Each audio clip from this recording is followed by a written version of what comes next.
Hey, what is up YouTube? Just want to do a quick video covering what I'll be playing for the upcoming 0.2 patch release for Path of Exile 2. And ever since the patch notes came out, they revealed the ascendancies before that. I was leaning more towards bows with Amazon, given that infusion looks crazy good.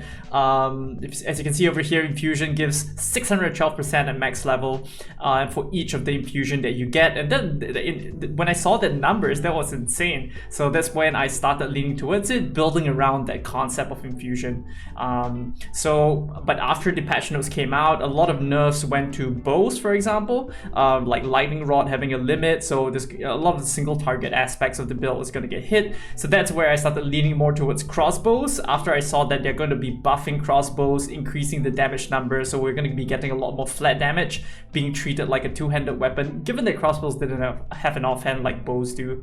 So yeah, for good reason. And yeah, we'll be expecting a lot of damage numbers, and in the initial release of Path of Exile 2, I played quite a lot of crossbows, and the damage numbers aren't even that bad at all. Surely there's some clunky stuff here and there, but I'm pretty confident that it's going to be able to deal decent amount of damage. And if there are spear skills that turn out to be really good with very good numbers, which we don't have yet, I might lean toward those as well. But with the information available, I've decided to theory craft for a crossbow Amazon build, and here's what I've come up with. So I'll be playing, the Amazon is going to be a Ranger ascendancy, so that's where I started pathing to Ranger, and I've simulated in my calculations what that's going to be. But without further ado, the skills are going to be Galvanic Shots for clear, Shock Burst rounds for single target, and the main concept to generating charges on this build is only going to be Frenzy Charge, and there's going to be a different setup that I've done for mapping versus bossing. So let's start with the mapping setup first. So currently with the mapping setup, what we'll be doing is going to be using Kitoko's Current as the main method for applying electrocution. And when we apply electrocution, what happens is that Combat Frenzy, you can see the second line over here at the bottom, gain Frenzy Charge when you freeze, electrocute, or pin for X number of seconds. And we link that to Profusion to be able to gain extra charge. So what Infusion is when you consume a Frenzy Charge, you're able to gain Lightning Infusion, and then you are going to be consuming that Lightning Infusion to be able to do 612% lightning attack damage. That's what I assume it to be. So the Lightning Infusion is going to consume the Frenzy to be able to do this amount of damage. So that's what's going to happen. And with the Infusion, I assume it's going to charge up for one bullet or the whole magazine. I don't know how that's going to work. Then we will get that buff for that X number of bullets, and we're going to get a huge 612%. So currently hit Herald of Thunder numbers isn't even that crazy, right? Like it's 286%, so Infusion is like a more than double that of a Herald of Thunder proc. And imagine getting 10 infusions, just bam, bam, bam, bam, bam, and that's going to be a lot of damage. So for mapping, what's going to happen is we're going to clear mobs, we're going to electrocute the monsters. When we electrocute the monsters, we're going to get a Frenzy Charge, and the way in which we consume that Frenzy Charge is going to be an overtime thing. So this is going to be using Charge Infusion. We're going to use as low level Charge Infusion as possible. I think it's going to be, since it's a tier 14, we're going to have that at that tier to be able to consume more slowly. If you want to increase the rate at which it consumes your Frenzy Charges, by all means increase this Charge Infusion level. Then we're going to use Perpetual Charges to be able to have more sustain on the Frenzy Charges that we'll be getting, and that's going to be the core concept of the build. And that's going to be how we generate Frenzy Charges and how we consume Frenzy Charges to be able to get Infusion on your build. The second concept of the build is that we'll be leveraging the crit aspect of the build. So I think this is pretty insane. So people have come up with the numbers that if you hit 12,000 accuracy, you'll have 10 base crit. If you hit 8,000 accuracy, you'll have about additional 8 base crit or something. And then 4,000 accuracy, you will have about 5 base crit. So with my current iteration of the build with some entry level gear, that's where we have about 4,000 accuracy, which gives us about 5 base crit that we added to our configuration to simulate this build. Of course, towards the later game, we're going to get a lot more accuracy, and then we can min-max this a lot further. So with this aspect of the build, you can see that our mapping setup deals about 500,000 damage.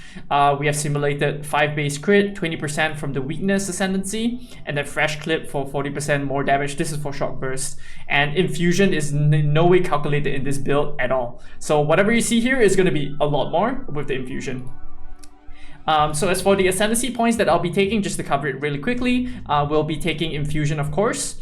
And the infused avatar, I think, is going to be really good. Early on, we'll definitely be taking all the way to in for the kill to be able to get review weakness and applying that open weakness to be able to get damage, speed, and yeah, more damage against enemies with open weakness, which I think is going to be there for at least 50% of the time.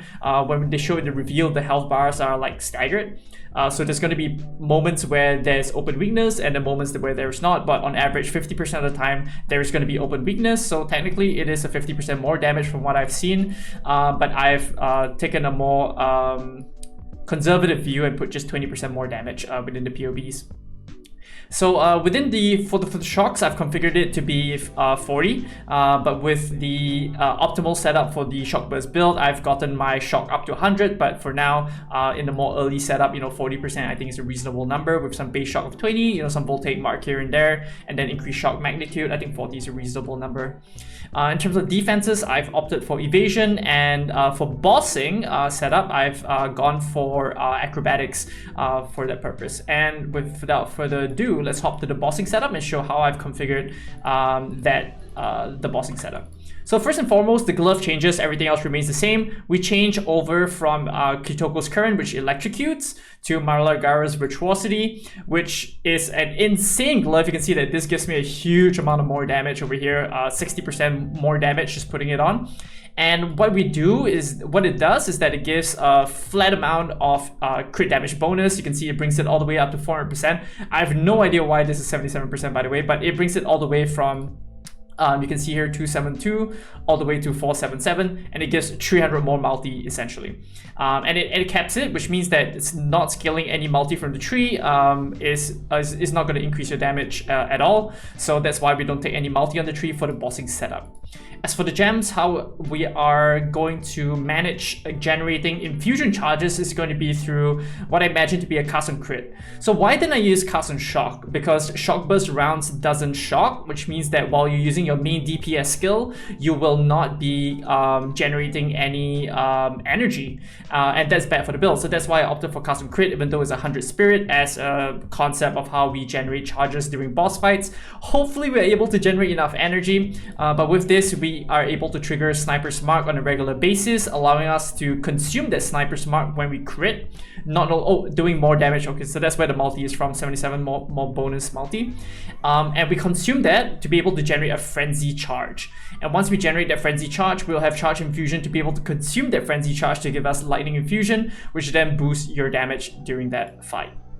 So that is the whole concept around generating in mapping and generating in bossing. Of course, for those of you who are familiar with the Crossbow build, that's where we'll be applying guaranteed shocks of significant values on the bosses using Stormcaller Arrow weapon swap with that. And something interesting to note is that I think in the patch notes it mentioned that Blink is then converted to a spell instead of a buff. So potentially we're able to use weapon swap blinks or things like that within our setups. But something that I'll be keeping in mind is gear is going to be hard, resistance is hard to get. I've currently not configured any suffixes, so I'll be fiddling around with the passive tree to be able to get sufficient evasion with the gear, with the sockets within that gear.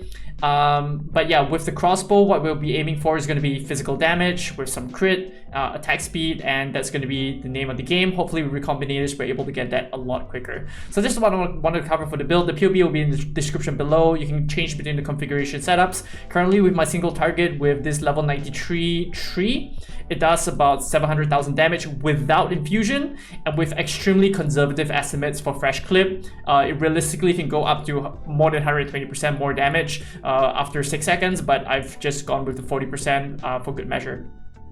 And once you get more accuracy, this crit number will go up. So currently you can see the crit chance is only at 47%. So just make sure that for the bossing setup, you don't take any crit damage bonus, because that's not going to increase your crit multi at all. But with your mapping setup, that's where we'll be speccing into crit multi, and we'll be benefiting from that with Kitoko's Current.